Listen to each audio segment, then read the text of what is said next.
10 మద్యం డిపోల్ని తాకట్టు పెట్టి 13,000 కోట్ల రూపాయలు తీసుకొచ్చి ఆ రోజున దాన్ని వేరే దానికి డైవర్ట్ చేసుకుని దాని నుంచి కమిషన్లు కొట్టుకుంది వాస్తవం కదా. అలాగే ఏఆర్ఈటీ అని పెట్టి 23,000 కోట్ల రూపాయలు అప్పులు తీసుకొచ్చింది వాస్తవం కాదా.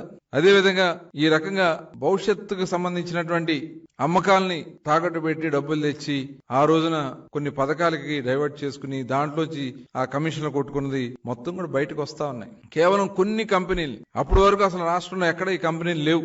ఆదాన్ అని, లీలా అని, ఎన్వి, B9, సోనా, మూనాక్ వీరంతా 2018 ముందు అసలు ఏపీలో ఉన్నారు. వీళ్ళంతా ఈ కంపెనీలన్నీ ఉన్నాయా? ఎలా పుట్టుకొచ్చినాయి ఈ డిస్టిలరీలన్నీ? దీనికి సమాధానం మీరు చెప్పగలరా? అధిక రేట్లకి అమ్మిచ్చారు. రేట్లు పెంచింది మీరు కాదా? ఎక్కడ కుంభకోణం జరగలేదు. షాపులు తగ్గిస్తే కుంభకోణం జరిగింది. షాపులు ఎవరు తగ్గించారు? మీరు తగ్గించారు ఎక్కడన్నా షాపులు?